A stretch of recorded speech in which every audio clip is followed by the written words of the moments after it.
Bueno, muchas gracias a todos, muchas gracias José Luis por la invitación, muchas gracias Rocío por esas muy cordiales palabras. Ustedes habrán visto que mi apellido es Sturzenegger, ¿no? Es suizo, pero en realidad yo soy solo 25% suizo porque era la familia del padre de mi padre, soy 50% italiano y 25% español, 100% argentino.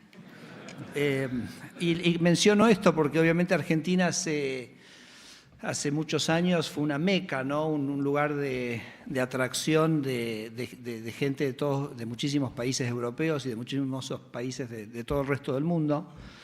Pero en los 10 años previos a la llegada de Javier Milei a la presidencia, 2 millones de argentinos se habían ido de Argentina.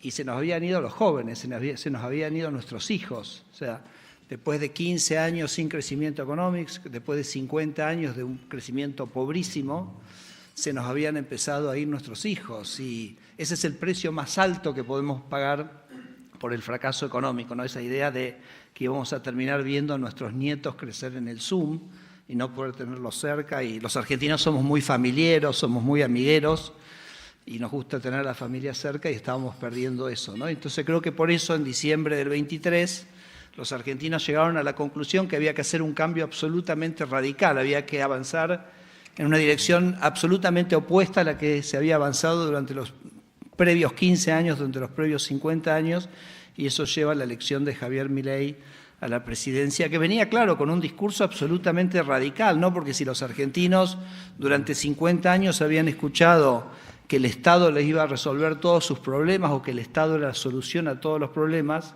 acá venía un señor a decirles que en realidad el Estado era la causa de todos sus problemas. Así que fíjense si no era exactamente opuesto el discurso y los argentinos decidieron apostar a ese cambio, ¿no? Y empezamos, y ahora voy a describir un poquito las líneas centrales de lo que hemos trabajado estos 2 años y lo que viene por delante, por supuesto, y las cosas que están pensando. Todo eso en 15 minutos porque José Luis no me ha dado más tiempo que ese. Pero quiero decirles que obviamente hemos tenido una revalidación muy fuerte en las elecciones del último domingo, donde hemos hecho una elección formidable, donde el pueblo argentino ha revalidado, digamos, esa trayectoria que estamos llevando y que tiene un doble significado, ¿no? Porque ahora no es, yo creo que en el 2023 la gente eligió un cambio porque entendía que algo tenía que cambiar, pero ese cambio tomó cuerpo, tomó una dirección, se definió en acciones concretas y los argentinos decidieron revalidar ese cambio. Sumado a un cambio en nuestro sistema electoral que estaba pendiente hace muchísimas décadas, que era cambiar un sistema muy engorroso, muy complejo, que facilitaba en algún sentido quizás la manipulación del resultado electoral, que era con unas papeletas que eran diferentes para cada partido, con lo cual te robaban las boletas, o sea que exigía, digamos, una gran tarea de fiscalización de la elección, y entonces lo cambiamos por un proceso con una boleta única de papel que baja muchísimo las posibilidades de fraude o de manipulación del resultado electoral. Y la gran sorpresa es que el kirchnerismo o el peronismo, que quizás en nuestro imaginario tenía cierto nivel de aceptación incólume, nos hemos descubierto con la boleta única de papel que ese apoyo es mucho menor, ¿no? Entonces, estructuralmente, ese cuco que nosotros teníamos, que era el kirchnerismo, de alguna manera, en algún sentido, nos damos cuenta que era mucho menos peligroso, mucho menos poderoso de lo que de alguna manera parecía lucir en ese otro sistema electoral, ¿no? Entonces me parece que eso también a ustedes como empresarios españoles pensando en Argentina o nosotros como argentinos también nos da como un aire, ¿no? Porque la idea de volver al pasado resulta mucho menos plausible después del resultado del 26 de octubre, tanto por el apoyo de los argentinos a esta trayectoria nueva, sino porque hemos logrado, bajo la presidencia de Milei, tener un sistema mucho más transparente, y en ese sistema más transparente el apoyo a las ideas de la libertad luce mucho más fuerte y mucho más claro. Yo diría que la presidencia de Milei tiene 2 grandes ejes que me parece que es muy importante entender, entonces voy a hablar de ellos 2. El primero es la necesidad de tener un superávit fiscal. Javier Milei piensa que gran parte de los problemas que hemos tenido nosotros como nación surgen de los desequilibrios fiscales. Los desequilibrios fiscales han generado el uso siempre de la emisión monetaria y por consiguiente de la inflación, han generado gobiernos que estaban siempre, digamos, en el borde del abismo. Cuando un gobierno está en el borde del abismo empieza a manotear de acá o por allá, con lo cual afecta y lesiona los derechos de propiedad. No puedes tener derechos de propiedad estables si no tienes un gobierno con finanzas públicas sanas. Entonces esto ha sido como si se quiere, un pilar absolutamente incólume, ¿no?, de su presidencia, con resultados absolutamente sorprendentes, porque él, heredando un déficit fiscal en el fisco de unos 5 puntos del PBI, en un mes él básicamente logra el equilibrio fiscal. Y ese equilibrio fiscal, cuando digo equilibrio fiscal no digo superávit primario, sino digo superávit fiscal total, se ha mantenido a lo largo de estos últimos 2 años, así que hoy Argentina es uno de los 5 países del mundo que tiene superávit fiscal y tiene un compromiso de su presidente que es fuertísimo con el superávit fiscal. Y me detengo un minuto antes de pasar al segundo gran eje, que es el de la libertad económica, en este punto, porque yo creo que la experiencia argentina, que por supuesto puede o no ser transferible a otros países, cada uno podrá ver qué toma de esto, pero les comparto las lecciones que para nosotros tiene esta experiencia. La primera es el monto. Me es muy común, por ejemplo, hablar con candidatos en Latinoamérica que me dicen, sí, tengo un problema fiscal, lo tengo que corregir, creo que puedo corregir 1 punto por año, entonces en 4 años de mandato por ahí puedo bajar un déficit de 4 a 0.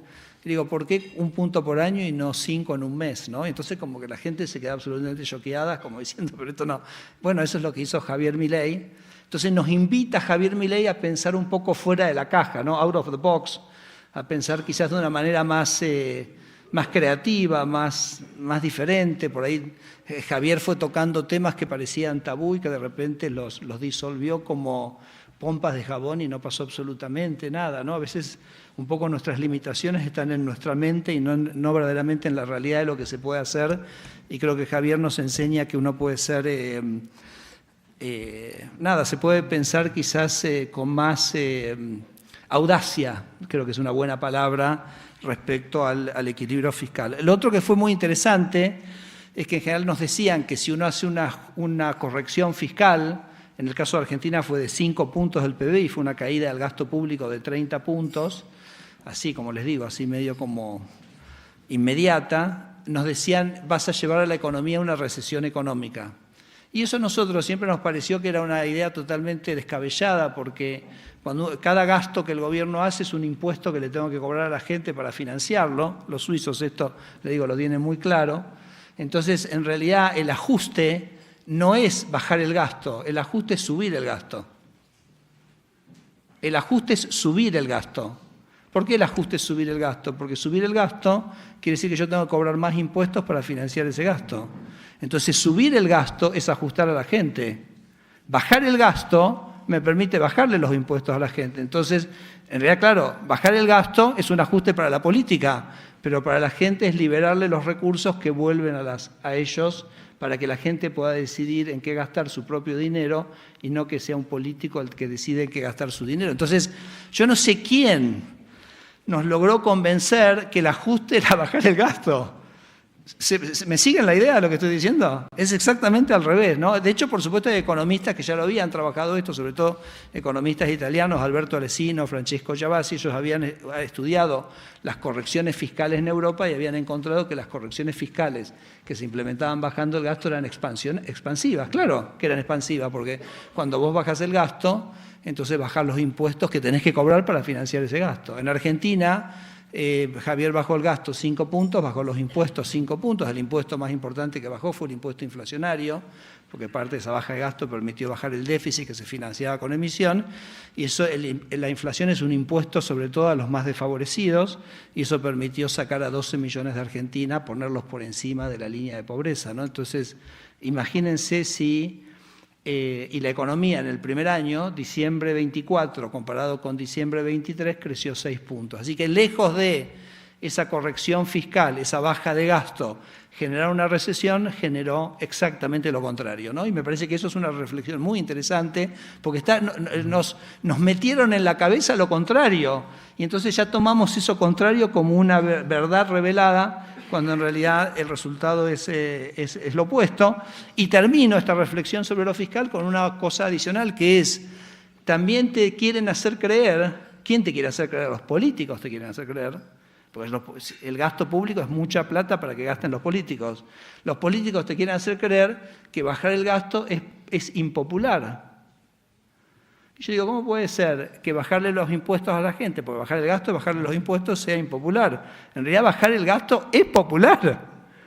Es impopular para la casta política, es impopular para los políticos, pero definitivamente es popular para la gente, y nos quisieron hacer creer durante 50 años que era exactamente lo opuesto. Javier Milei baja el gasto público 5 puntos, baja 5 puntos los impuestos que pagan los argentinos, baja el impuesto inflacionario, y entonces tiene una elección de medio término con una revalidación total. Entonces, les dejo esas dos reflexiones. Bajar el gasto público es expansivo, bajar el gasto público es popular, bajar el gasto público es bajar impuestos, y es devolverle a la gente el dinero que es de ellos, que no es de los políticos, y así lo ve Javier. Así que me parece que ahí hay unas reflexiones muy interesantes. La segundo eje, que es un poco de lo que hablaba Rocío, que tiene más que ver con mi tarea puntualmente, es la idea de la libertad económica, la idea que los argentinos, pero esto creo que por supuesto aplica a todos los países del mundo, cuanto más libres somos, más cosas vamos a hacer, que nosotros en el mercado no estamos para dañar al otro, sino nosotros estamos en el mercado para servir al otro, porque uno va a ser exitoso en el mercado sirviendo, no dañando, pero también nos lograron meter en la cabeza que en realidad si estás en el mercado estás para dañar, y entonces por eso implica que tenés que regular y tenés que proteger y tenés que restringirnos. Ahora les voy a dar un ejemplo como bastante divertido que creo que va a ser el punto. Y nosotros tenemos exactamente la visión contraria, sumado al hecho que tenemos que reflexionar sobre por qué existen muchas de las regulaciones que existen, porque a veces nosotros tenemos la fantasía o la naivete de pensar que las regulaciones existen porque hay alguien que, pensando en el bien general de la sociedad, decidió que había que tener cierta regulación. Y eso me parece que es una cosa de una inocencia pasmosa, porque muchas de las regulaciones que existen no existen porque hay alguien pensando en el bien, sino porque hay alguien pensando en cómo hacerse un bien a sí mismo. Es decir, que muchas veces las regulaciones surgen de intereses que hacen lobby, y que ese lobby usa al Estado como un vehículo para ejercer, digamos, ese poder de lobby y generar restricciones. Les voy a contar un ejemplo que lo ilustra de manera absolutamente extraordinaria, que es que nosotros, cuando ustedes, Argentina la ubican, ¿correcto? Si están acá es que saben de lo que estamos hablando, ¿okay? Y saben que Argentina es un país muy vasto geográficamente y con muy poca densidad poblacional, no tiene nada que ver con lo que podría ser un país europeo.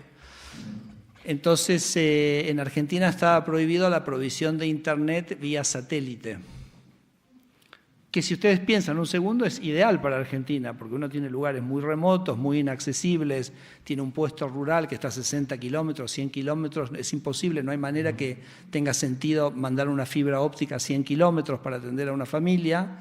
Entonces, Internet satelital es obviamente una manera de proveer Internet en Argentina, y sin embargo estaba prohibido. Ustedes dicen, ¿por qué estaba prohibido? ¿Cuál? No hubo ningún planificador central pensando en el bien del país para prohibir eso, sino que había proveedores de Internet en Argentina locales que habían hecho lobby al gobierno para que no hubiera competencia, habían prohibido la provisión de Internet satelital, ¿no? Entonces Argentina, lo que hace Javier Milei a los 10 días de llegar a la presidencia. Bueno, pero esperen, digo lo siguiente, el gobierno anterior, para suplir esa falta de Internet satelital, había desarrollado una empresa que se llamaba ARSAT, una empresa pública que tiraba fibra óptica, y había gastado $7.000 millones de dinero del contribuyente para generar esa red de fibra óptica, que por supuesto igual no iba a llegar a los lugares más remotos porque no iba a haber manera.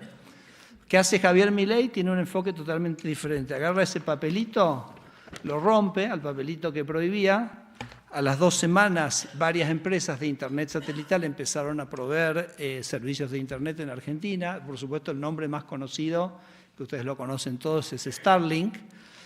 Y hoy en Argentina 1 millón de personas tienen acceso a Internet a través de Starlink, sobre todo en el interior. En la ciudad de Buenos Aires está saturado, o sea, no hay más satélite, no hay más capacidad de satélite para absorber más clientes de Starlink, pero en el interior del país no es el caso. Y hoy en Argentina estás en cualquier lugar de Argentina y tenés acceso a Internet, lo puedes poner arriba de un tractor, de una cosechadora, hotelería en los Andes, la producción minera, la gente se pone el aparato de Starlink en la camioneta, entonces tiene conectividad en cualquier lugar que va del país. ¿Cuánto dinero gastó el Estado en esto? 0.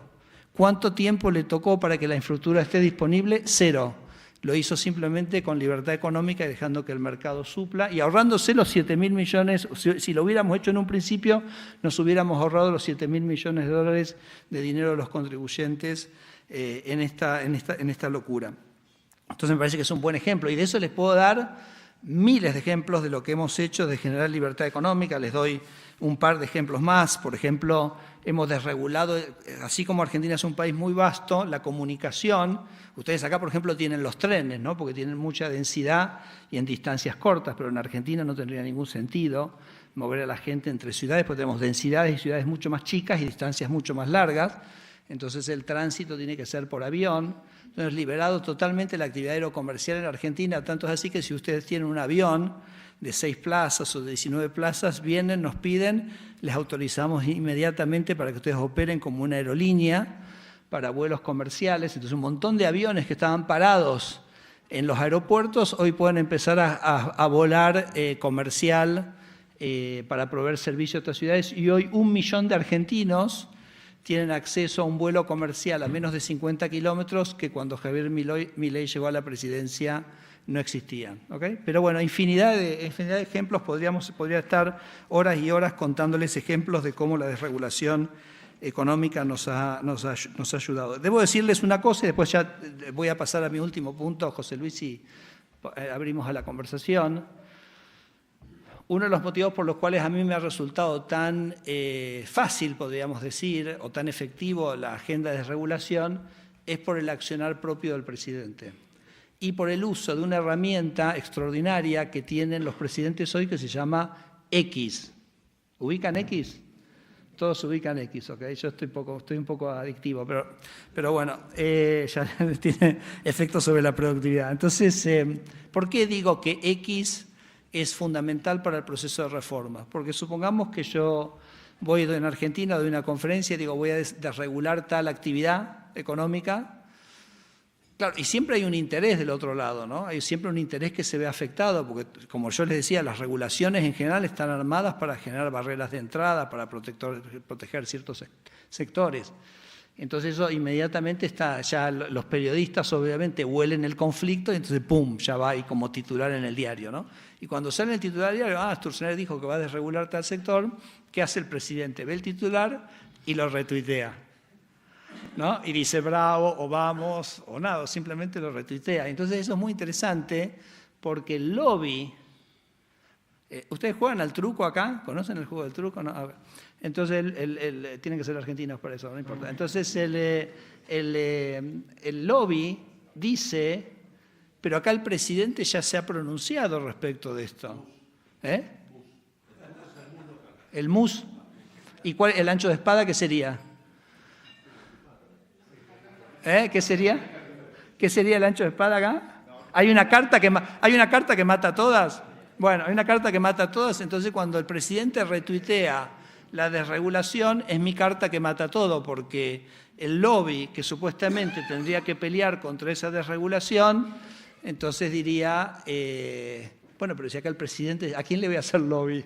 Si acá está el presidente, se ha pronunciado a favor de esto, entonces yo a veces le digo a Javier, Javier es una persona que apoya muchísimo a sus ministros y es además muy cálido él personalmente, pero digo, vos apoyándonos públicamente no solo nos empoderás, sino que es como que vos vas caminando delante nuestro abriéndonos el camino, ¿correcto? O sea, entonces yo puedo ir a avanzar atrás, pero avanzo porque vos me vas limpiando el camino, porque me vas sacando a toda la gente que me hubiera peleado estas desregulaciones con tu apoyo, ¿no? Entonces me parece que ahí el rol del presidente es absolutamente central.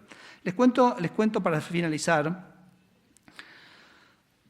un colega mío en la Universidad de Harvard, un economista venezolano, se llama Ricardo Hausman, él decía que él le gustaba ir a un país y preguntar, díganme qué es nuevo de lo que está pasando acá. ¿Hay algo nuevo que está pasando en este lugar? Entonces, hay países donde él llegaba y nadie les decía que había nada nuevo. Y otros países donde le decían que hay un montón de cosas nuevas. Decía, los países del movimiento son esos países donde de repente vos encontrás que la gente te empieza a contar un montón de cosas nuevas que están ocurriendo, ¿no? Y yo siento que en Argentina están ocurriendo un montón de cosas nuevas, como no lo vi nunca en mi vida, porque si yo miro en retrospectiva los últimos 50 años, pienso que en Argentina de esas cosas pasaron dos, que fue uno fue por allá por los años 80, el desarrollo de la siembra directa, que nos aumentó nuestra productividad agrícola, nos permitió pasar de ser un país que producía 40 millones de toneladas de granos a ser un país que produce 150 millones de toneladas de grano. Y en la presidencia de Menem, con mucha participación de empresas españolas, hubo un revamping total de nuestra infraestructura en muchísimas áreas, ¿no? En electricidad, en energía, en telecomunicaciones, etc. Pero después como que no pasaba mucho en Argentina y ahora es extraordinario la cantidad de círculos virtuosos que yo estoy viendo, que están como destrabando cosas que son increíbles, entonces simplemente quiero comentarles eso. Que por supuesto se produce, porque si uno tiene un fisco sólido, entonces tiene derechos de propiedad sólidos, porque no tiene un gobierno que está desesperado por manotear plata de acá a allá y violar los derechos de propiedad, y sin derechos de propiedad ninguno de ustedes va a pensar en invertir en Argentina.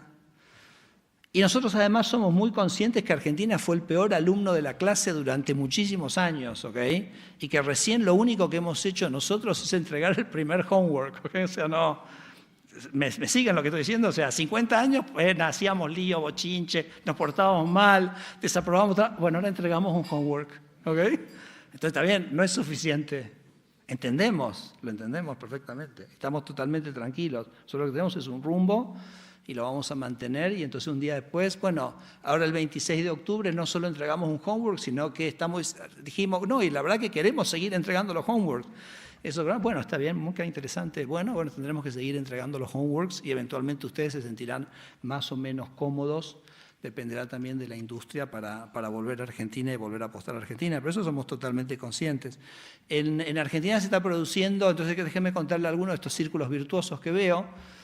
En Argentina se está produciendo un boom absolutamente extraordinario en el tema de energía. Ustedes saben que tenemos una formación Vaca Muerta, en realidad la descubrió Repsol hace muchísimos años. Tiene reservas de gas y petróleo, pero sobre todo gas. Yo diría, podemos decir, comparables con las de Qatar, o sea, son más grandes incluso que las reservas de gas de Texas, en gas no convencional. Por supuesto, para que eso se desarrolle uno tiene que tener derechos de propiedad, si no uno no va a hacer las inversiones que son necesarias hacer. Argentina exportó el año pasado unos 80.000 millones de dólares. En el año 2030 vamos a estar exportando petróleo, ni siquiera hablo del gas, que es lo grande, por 50.000 millones de dólares. YPF y Eni acaban de firmar un contrato para la exportación de gas natural. Entre el 2030 y el 2050 son exportaciones de 15.000 millones de dólares por año. Y esto recién arranca, o sea, son como los primeros retazos de lo que puede ser eso y de las inversiones que están viniendo. Así que nada, tenemos un boom absolutamente extraordinario en energía que nos va a permitir, yo les diría, duplicar las exportaciones en los próximos 10 años. Pero lo más interesante, acá, bueno, nuestros auspiciantes creo que son de energía renovables, es que a diferencia del petróleo, el gas es un combustible que es más difícil de transportar. El petróleo es un combustible tan fácil, es una fuente de energía tan fácil de transportar que un barril de petróleo te puede salir prácticamente lo mismo en Tokio que en Riad. Pero en el gas no pasa lo mismo, porque el gas para transportarlo hay que licuefaccionarlo, hay que llevarlo a 270 grados bajo cero, es costoso ese proceso, además tenés que mantenerlo mientras va el gas y no explota todo, y después tenés que, digamos, reprocesarlo, ¿no? Entonces un gas que en la cuenca neuquina se podrá inyectar a $2 o $2,50 en boca de pozo, ese gas puesto en España va a estar en $8 o en $9. ¿Okay? Entonces, esto es interesante. Por supuesto, con energías renovables, que es todavía más difícil de transportar, se da más ese fenómeno, que es que cuando vos tenés estas dificultades de transportar la energía, en vez de ir a donde está la actividad económica, el petróleo, en vez de migrar de Arabia Saudita a Tokio y producir un desarrollo industrial en Japón, la industria tiene que ir a donde está la energía. Que era un poco, yo digo, como era, si ustedes, por ejemplo, ven un mapa de Nueva Inglaterra en la fin del siglo XVIII, ustedes verán que estaban todos las textiles, estaban todas distribuidas en Nueva Inglaterra. ¿Por qué? Porque usaban el agua del río para mover los textiles. Entonces no podían estar todas en Boston, tenía que estar donde estaba el agua, entonces donde estaba el río, y tenías la actividad industrial toda desperdigada, porque era la actividad, iba donde estaba la energía. Entonces, el desarrollo de la energía en gas en Argentina va a generar un círculo virtuoso de desarrollo de la industria en Argentina, porque eventualmente un español va a decir, bueno, si Argentina es un país normal donde me respetan los derechos de propiedad y soy energético intensivo, ¿para qué voy a producir en España inyectando a 8 cuando puedo llevar los fierros y producir en Neuquén e inyectar a 2,5? ¿No? Y eso va a ser el más competitivo a nivel. Entonces Argentina se va a convertir en el polo petroquímico, yo creo, más atractivo del mundo. Se va a tener que convertir en el país mayor productor de fertilizantes del mundo. Entonces hay como un clivaje energía-industria. De hecho, Estados Unidos ha parado su desindustrialización a partir del gas de Texas, o sea que ese proceso me parece. Argentina, a su vez, Patagonia es un lugar extraordinario para las energías renovables eólicas. Entonces, digamos, hay una combinación ahí, me parece muy interesante. De hecho, hace un par de semanas, OpenAI comprometió una inversión de $25.000 millones para data centers, ahí que es un ejemplo de esto, ¿no? Es energía barata, entonces la uso acá. Y el otro, para mí, círculo virtuoso muy evidente que se está dando en Argentina es el de la minería.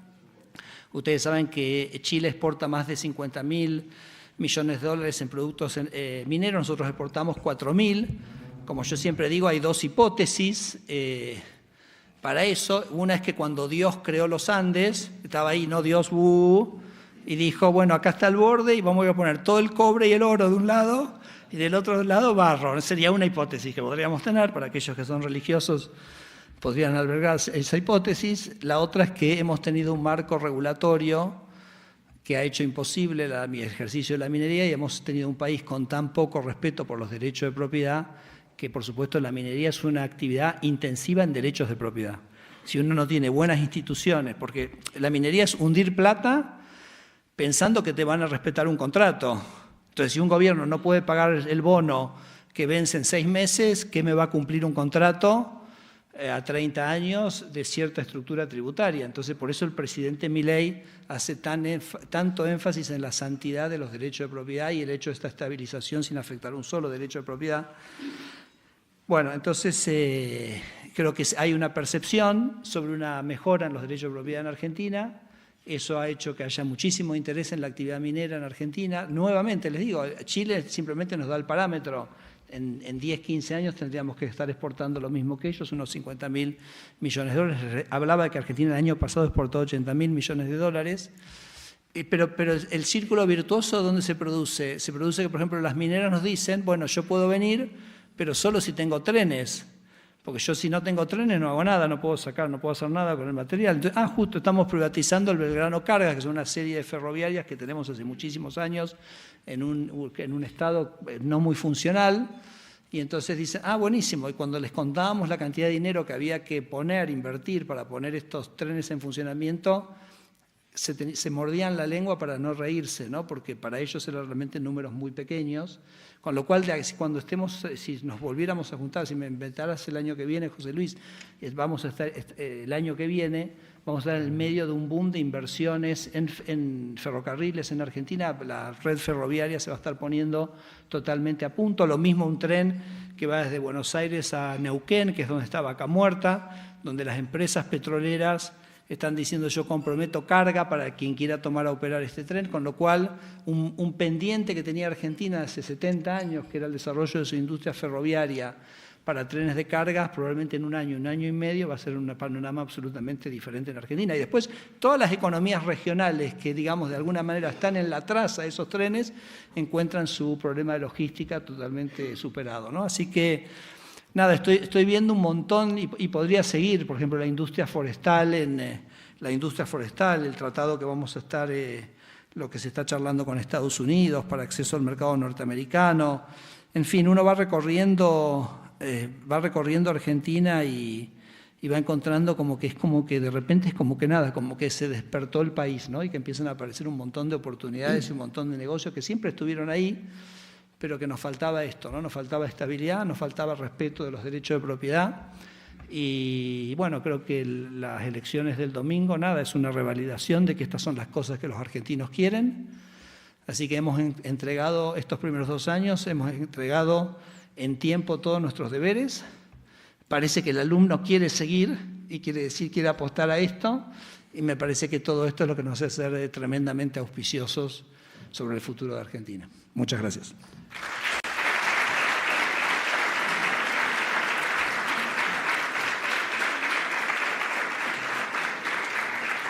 Señor ministro, usted ha desregulado la norma del tiempo. ¿Me pasé mucho? Casi el doble. Pero le vamos a volver a invitar, porque es muy interesante escucharle. Usted ha insistido muchas veces en la necesidad de achicar el Estado. ¿Cómo deciden qué regulaciones o estructuras sobran y cuáles son indispensables para que el país siga funcionando con eficacia?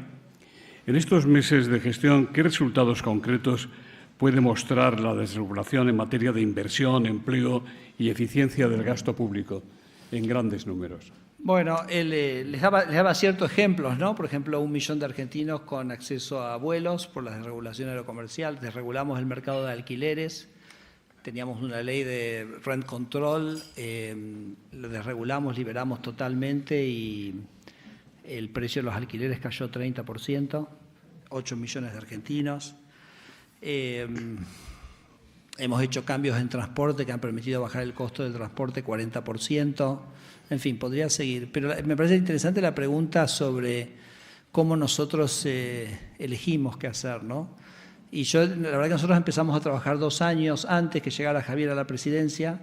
Hicimos un proyecto que era un poco las 2 pilas que mencionaba Rocío, que vio en mi oficina, que evaluamos todas las leyes de Argentina y las clasificamos en leyes que estaban ok, leyes que había que derogar y leyes que había que modificar. Entonces ahí teníamos un poco la columna vertebral de por dónde entrarle al proceso de desregulación.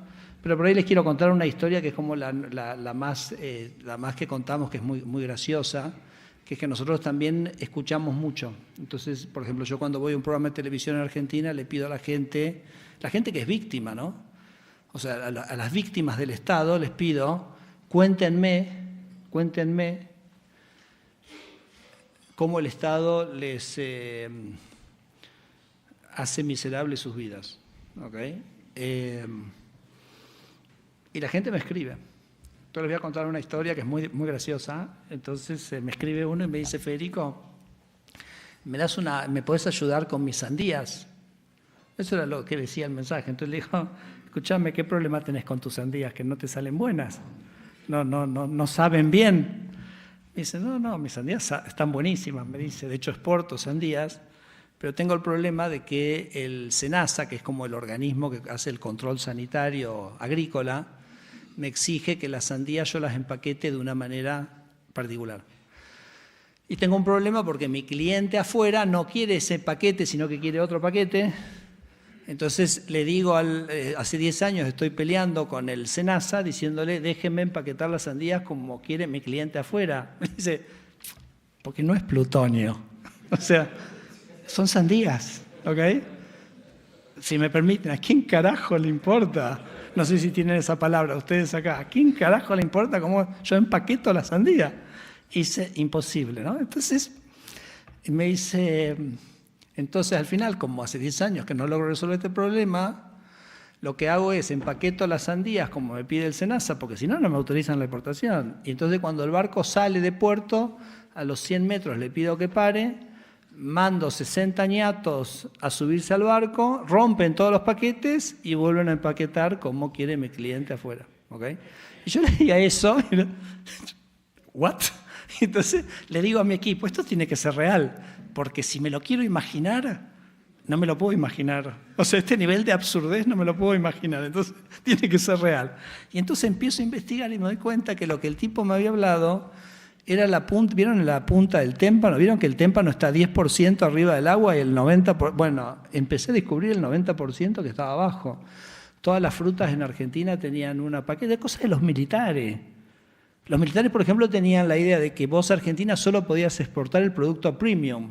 Entonces, un productor de ajo me decía que hay un tipo del SENASA que le medía el tamaño de los ajos.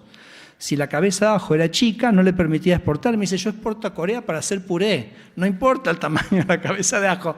Pero no le permitían. Y digo, cuando llegó Milei había 70% de niños pobres y teníamos un funcionario del Estado midiendo el tamaño de las cabezas de ajo desde el año 83. Entonces teníamos una persona del gobierno te tenía que decir cuándo podías empezar a cosechar tus sandías, tus uvas, tus peras, tus manzanas. Bueno, y entonces le digo a la gente, imprímanme toda la regulación de frutas. Entonces me imprimen toda la regulación de frutas, era una cosa así, 1,5 kilos de papel.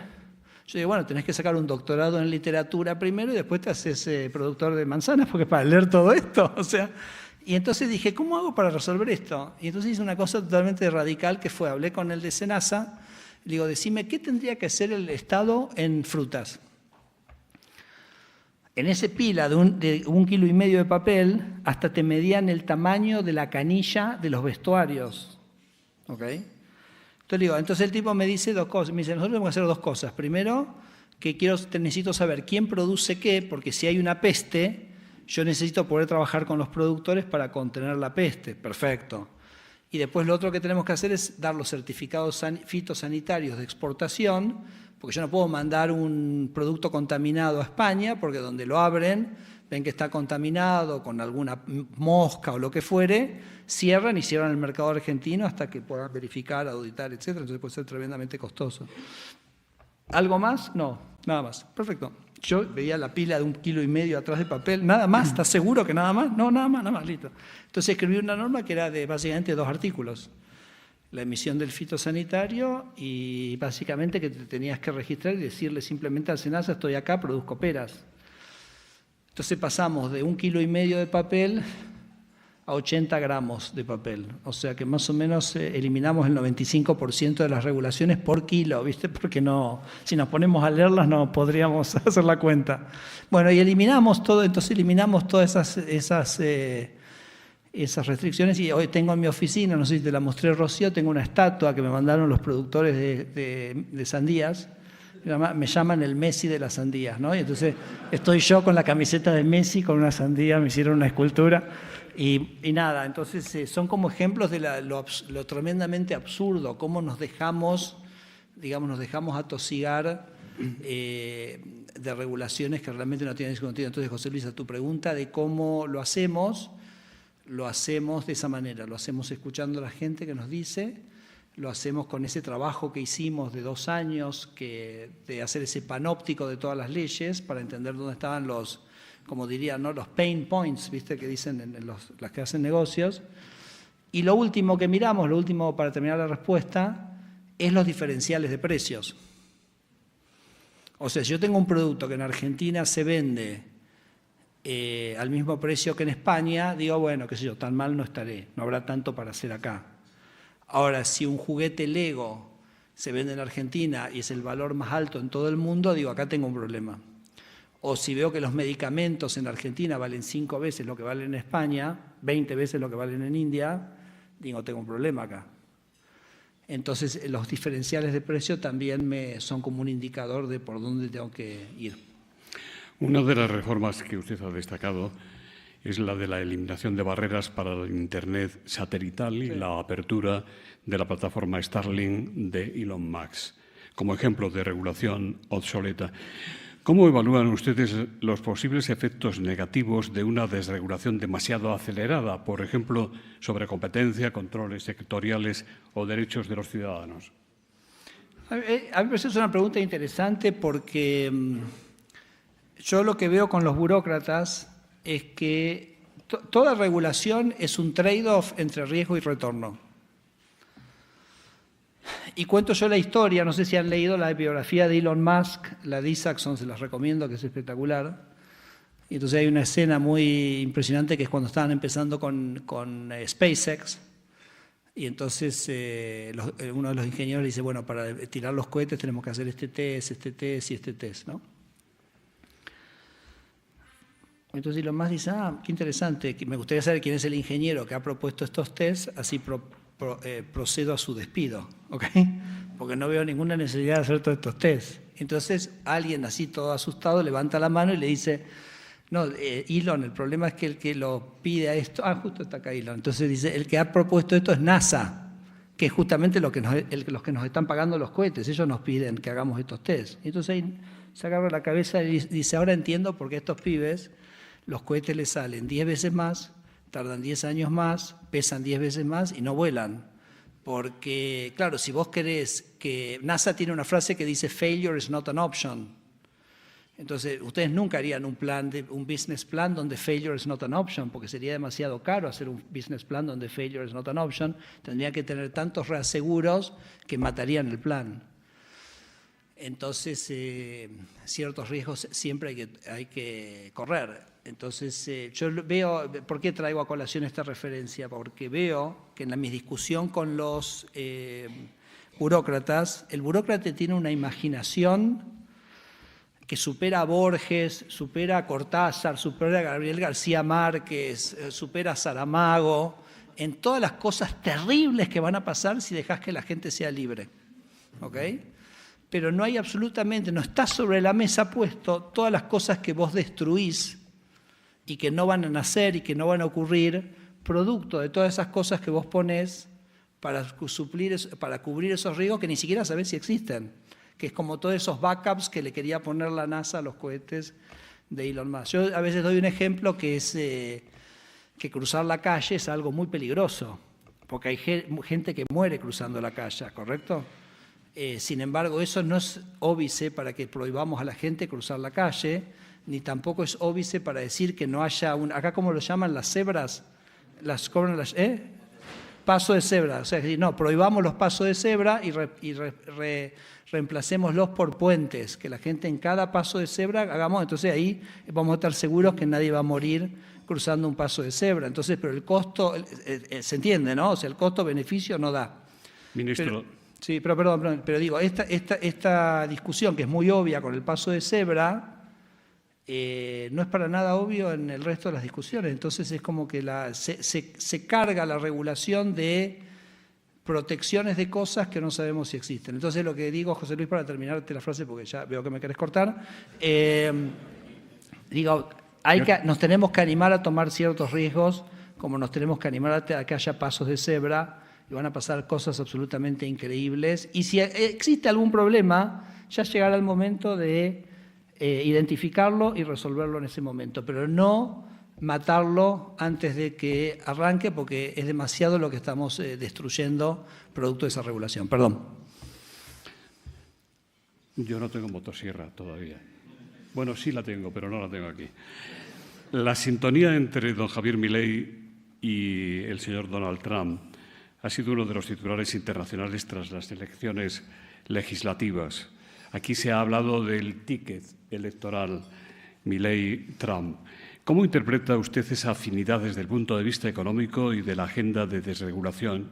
¿Creen realmente que Trump puede convertirse en un socio estratégico para la apertura económica y el reposicionamiento internacional de Argentina? ¿Puede esta cercanía con Washington servir para que Argentina se diferencie del resto de los países de la región donde predominan modelos más intervencionistas o proteccionistas?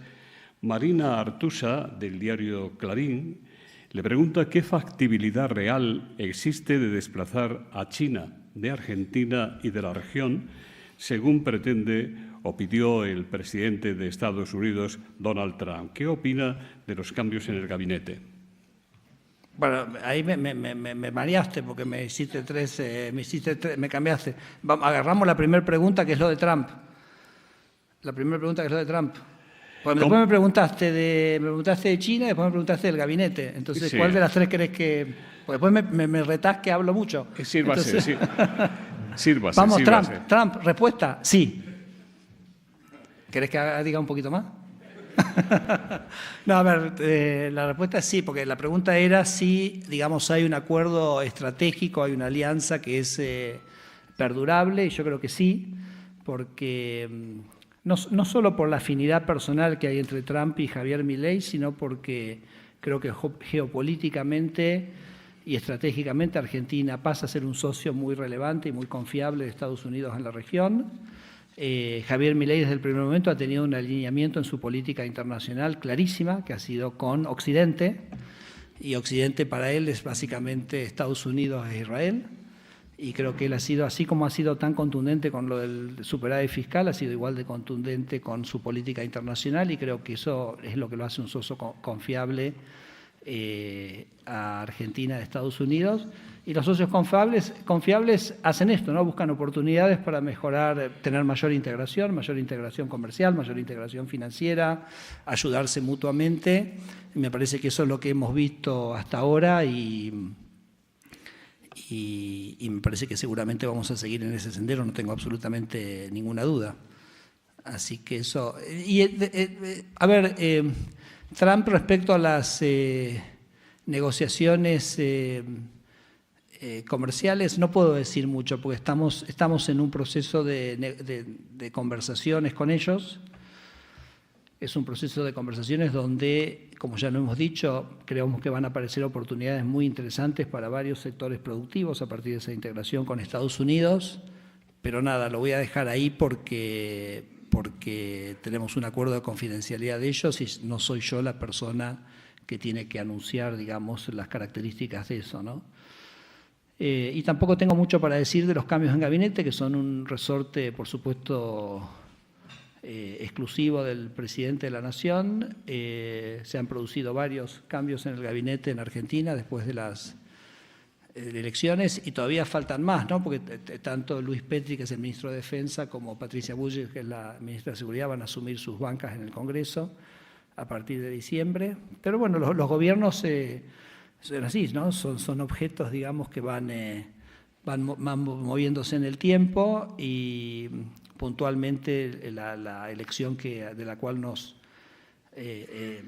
que se concretó ayer de Diego Santilli, no sé si lo conocen, que es como ministro del Interior, es una persona, me parece, muy apropiada para la tarea que nos viene por delante, que es impulsar las reformas de Argentina, para impulsar las reformas en Argentina ya más de fondo, como hemos hablado de la federalización del trabajo o la reforma tributaria. Uno necesita conseguir mayorías en el Congreso. Después de esta elección imagínense que nosotros veníamos con 30 y pico de diputados y ahora tenemos un bloque bastante homogéneo de más o menos 112 diputados, así que imagínense lo que ha sido el progreso para el gobierno en su representación en el Congreso, pero la mayoría, por ejemplo, en Cámara de Diputados son 129 diputados, así que para poder llegar a esas mayorías y poder llevar adelante las reformas se necesita, digamos, esa apertura al diálogo y a la escucha que permita aunar esas voluntades para llegar a esas mayorías, que déjenme decirles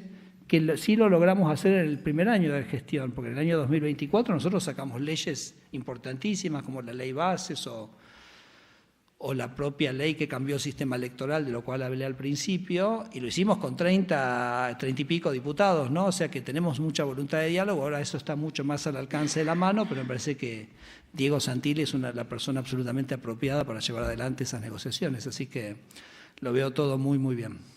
Las empresas españolas fueron durante años de las principales inversoras en Argentina. Algunas, como Repsol o Telefónica, tuvieron experiencias complejas bajo el kirchnerismo.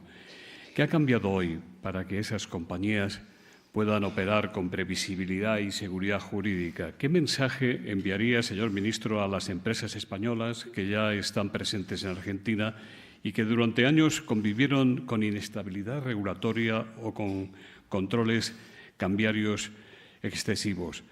¿Y qué mensaje mandaría usted a aquellas compañías que aún no están en el país? ¿Qué garantías ofrece hoy el Gobierno argentino para atraer nueva inversión extranjera? Y también le preguntan, lo hace Marcelino Gago, a pesar de lo ocurrido con YPF, ¿usted cree que es posible la vuelta de Repsol o que vaya alguna empresa petrolera o gasista española a explotar sus recursos?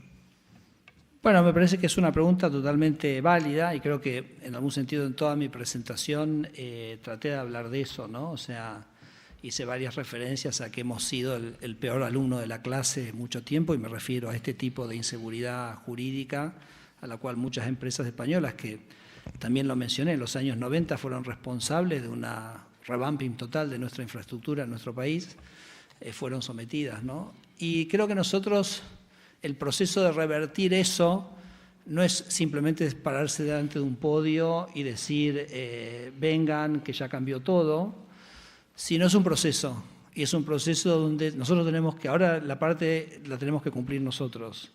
Es un proceso de mantener un rumbo, mantener el equilibrio fiscal, completar el proceso de la estabilización económica para llevar a los niveles, digamos, de inflación, por ejemplo, que tiene cualquier país desarrollado del mundo. El progreso ha sido extraordinario porque heredamos una inflación del 210% y hoy esa inflación está más o menos entre el 25 y 30% anual, así que, pero todavía nos falta una parte del proceso.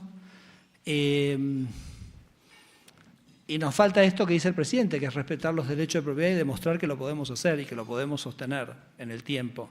Y ustedes son los que están evaluando ahora y están viendo eso y entendemos que eso lleva un tiempo y que entendemos que eso lleva muchos pasos y les queremos decir que no estamos apurados, no estamos ansiosos, entendemos que nosotros tenemos que cumplir con nuestra parte de demostrar que Argentina cambió y cuando ustedes se sientan cómodos para hacerlo, lo irán haciendo. Y yo creo que va a ir cambiando, ¿no? O sea, hay como actividades, por ahí son más fáciles de entrar y de salir, y entonces son las primeras que vendrán y después vendrán las otras. Nosotros vamos a hacer nuestros deberes.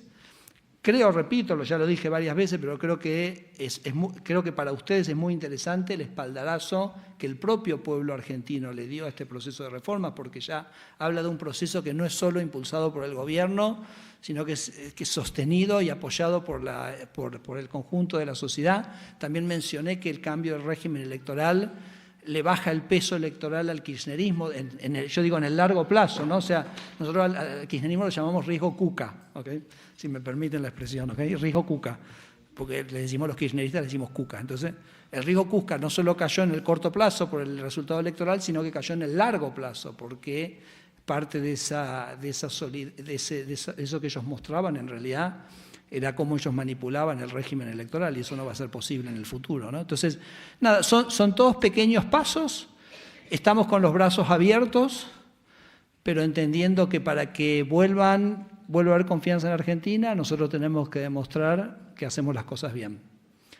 Y las vamos a hacer bien, y vamos a seguir en ese camino, y entonces un día uno se animará y veremos cómo va, y después se animarán otros, y yo creo que va a ser un proceso que va a ser más rápido de lo que todos pensamos, pero nada, no es un proceso para nosotros para acelerar, es para nosotros focalizarnos en nuestro trabajo. Cuando acabe su trabajo, ¿qué le gustaría hacer en Argentina? Cuando acabe mi trabajo, sí. Y disfrutar de mis hijos. Porque yo les digo lo siguiente, ¿por qué estamos nosotros en esta tarea? Y yo hago referencia a porque yo ya tengo 60, así que ya. Y como dijo Rocío, he hecho un montón de cosas. Así que, no sé si una película la vieron, una película que se llama El Núcleo, hace 15 años más o menos. Entonces la historia de la película es que deja de girar el núcleo de la Tierra. Entonces, como desaparece el campo magnético, bueno, va a desaparecer la Tierra va a desaparecer como lugar habitable. Entonces tienen que mandar una expedición al centro de la Tierra a hacer como unas explosiones nucleares para ver si pueden hacer. ¿La vieron? ¿Algunos la vieron? La película de Hollywood. Termina todo bárbaro, qué sé yo, pero no importa. a lo que voy es lo siguiente, cuando van entrando, entonces claro, hacen una misión de científicos y cuando van entrando con la nave hacia el centro de la Tierra, uno de los científicos dice, qué tremendo peso tenemos sobre nuestras espaldas, de salvar a 6.000 millones de personas. Y había un científico francés, ahí vieron estos franceses que están como ya más allá del bien y el mal, ¿no? Y entonces el francés le dice, a 6.000 personas yo acá no estoy para salvar a la humanidad. Entonces todos lo miran como diciendo, pero ¿qué haces acá? No, yo no, la humanidad no. Yo acá vine a salvar a 2 personas, a mi mujer y a mi hijo. Entonces eso es por el motivo que nosotros estamos haciendo todo esto. Estamos haciendo todo esto porque no queremos que vuelva a darse eso que se dio en los 10 años previos a Javier Milei, que es que 2 millones de argentinos se fueron, y se fueron los hijos de los más desfavorecidos, se fueron los hijos de la clase media, se fueron los hijos de los más pudientes. A ver, en esta salón estoy seguro que hay un montón de argentinos que se han ido como parte de ese proceso. Ministro, ¿qué papel imagina para España dentro de la estrategia de inserción internacional que promueve el presidente Milei? ¿Puede convertirse en un socio político y económico preferente dentro de Europa?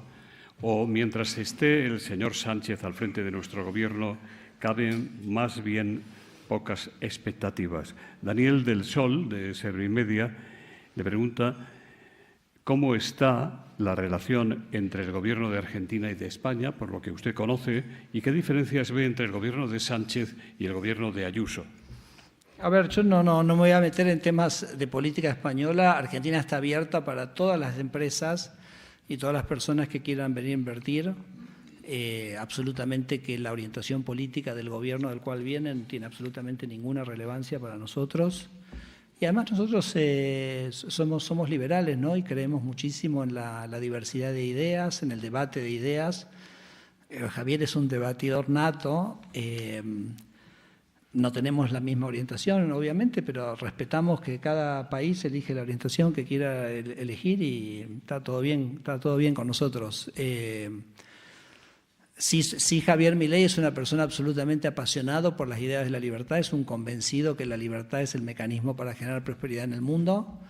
Es una persona absolutamente apasionada por llevar las ideas de la libertad, demostrar que la libertad en Argentina funciona y ojalá que también sea, a ver, nosotros no hemos sido modelo de nada para nadie, ¿correcto?, en los últimos 50 años, pero quién sabe si esas ideas de la libertad, si permiten transformar a Argentina, terminen siendo, digamos, algo que otras sociedades puedan, en la medida que les quepa, verse reflejadas y encontrarlas como algo interesante como para explorar. Así que adelante con todo el mundo. La relación con España es obvia.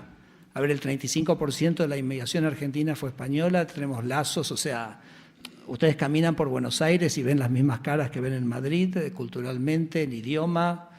Entonces, claramente Argentina y Latinoamérica en general me parece un vehículo absolutamente obvio para el desarrollo y la expansión de las empresas españolas en el resto del mundo y nada, así los estamos esperando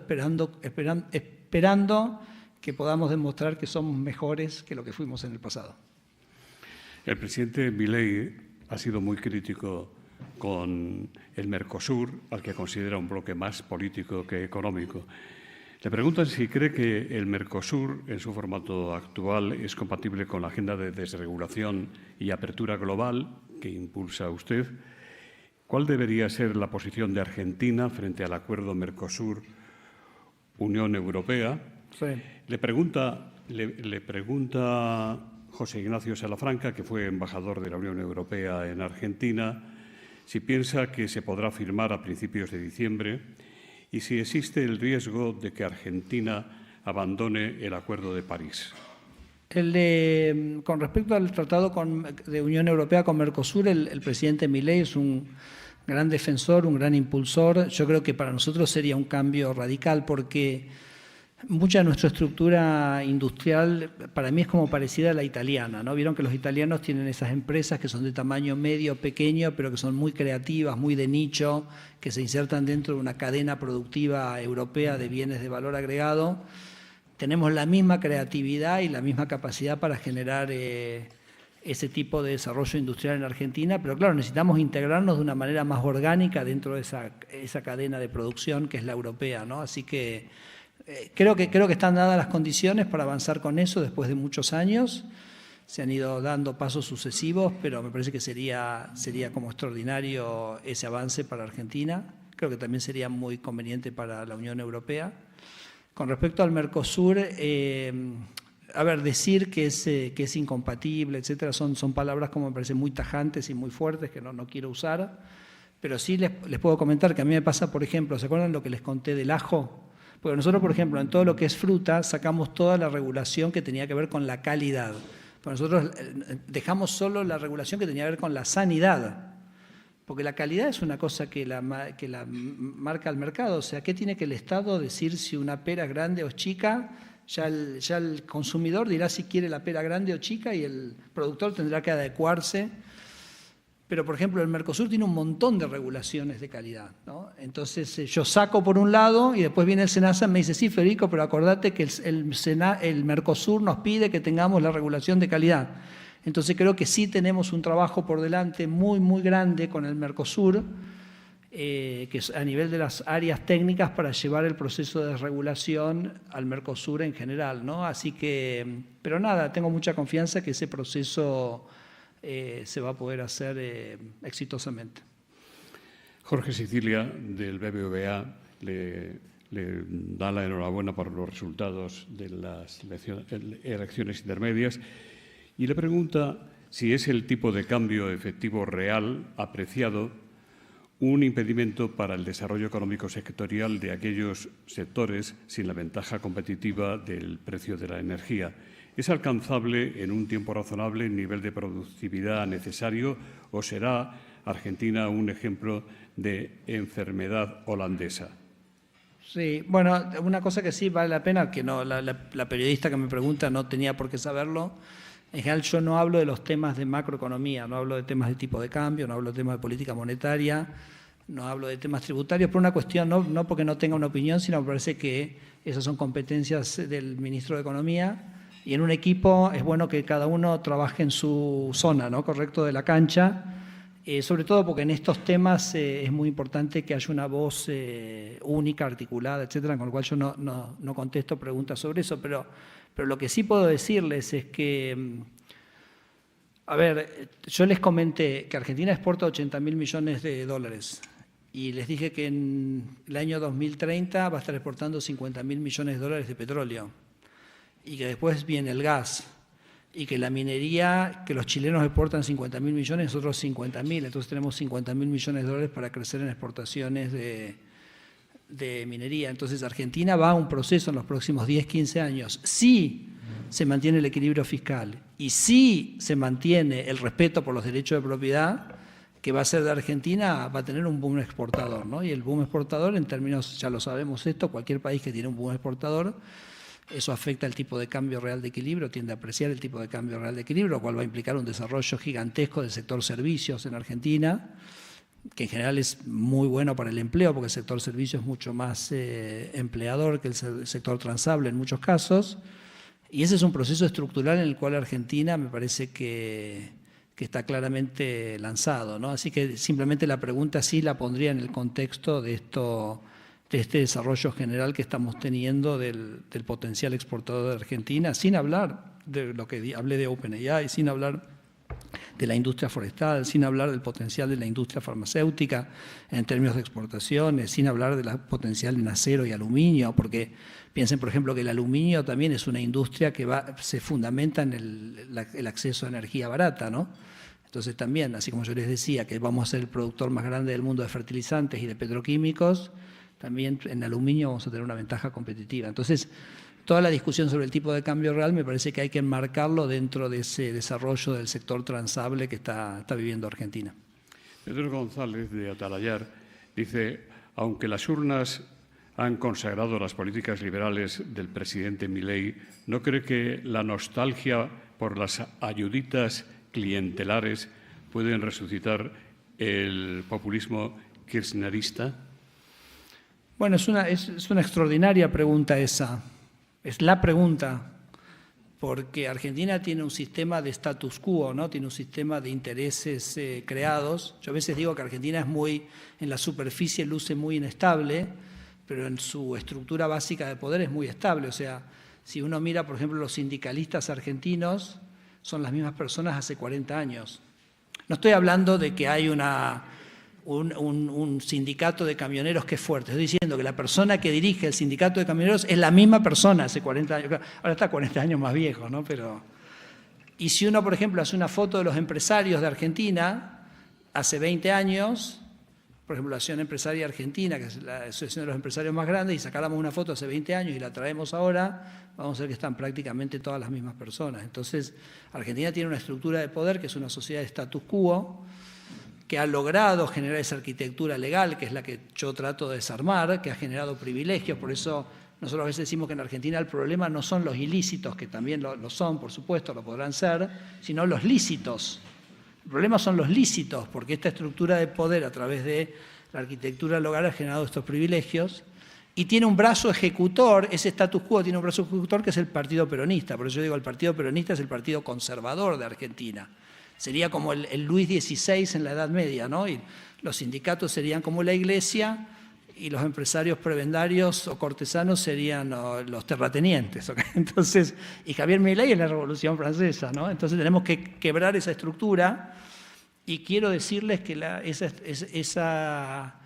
esos privilegios que se han construido en esa estructura no va a ser tan fácil, o sea, la gente no los va a largar libremente sin dar una batalla, ¿no? Y por supuesto que lo hemos ido haciendo estos 2 años y hemos ido avanzando, pero por ejemplo nosotros ahora avanzamos sobre un proceso que a mí me gusta llamarlo de federalización de las relaciones laborales, porque Argentina tiene un sistema laboral donde hay una paritaria nacional que define el salario para toda la nación y eso hace que ciertas áreas queden, digamos, fuera del mercado de trabajo y tenemos que federalizar esa. Bueno, eso por supuesto no va a ser una batalla tan, digamos, va a ser una discusión intensa, ¿no? Y así que nada, sí, me parece que el status quo va a pelear para preservar sus privilegios, pero creo que no podemos tener más que un presidente con una convicción tremenda por digamos, desarmar ese sistema. Ustedes saben que Javier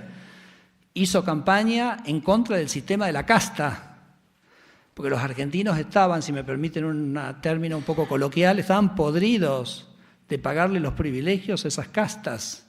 Entonces eligieron a alguien que dijo, voy a luchar, y ahora el pueblo argentino revalidó esa lucha, tenemos una mayor representación parlamentaria, así que bueno, vamos a seguir avanzando en esa pelea, pero me parece muy pertinente la pregunta, porque sí, va a haber como una resistencia, a la gente no le gusta largar los privilegios y las rentas a las cuales se acostumbraron durante 50 años. Pero nada, convicción, coraje, apoyo, me parece que son los ingredientes centrales que tenemos en este momento para dar esa batalla.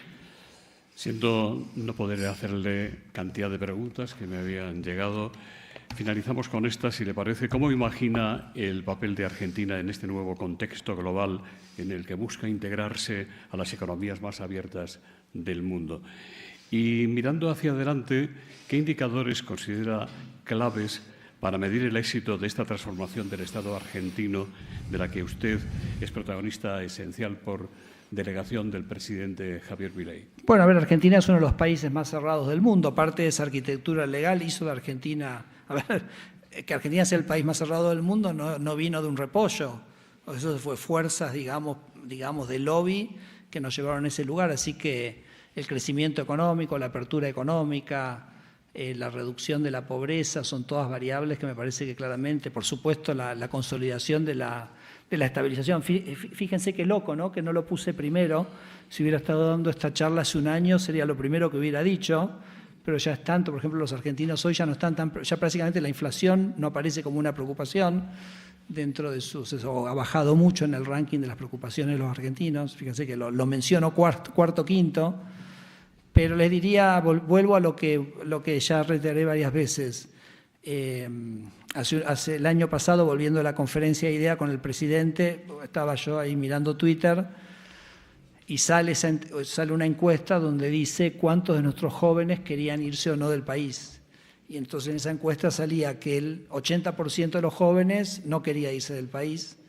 Ya ha entrado casi un año el gobierno de Milei, cuando quizás un año anterior el 80% de los jóvenes te decía que se quería ir del país. Entonces y me dice Javier, y con esto te contesto, José Luis, me dice Javier, Federico, hemos bajado la inflación, la economía está volando, hemos hecho todos estos cambios, pero de todas las variables que tenemos, esta es la que más me importa, el que nuestros hijos se quieran quedar acá y que los argentinos elijan a Argentina como el lugar donde construir su futuro. Así que eso es, diría, ese sería para mí la variable más importante a considerar que marcaría el éxito de la gestión. Muchas gracias.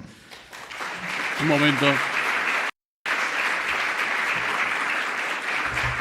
Si bancás a Javier Milei y las ideas de la libertad, suscríbete, dale like y compartí el video.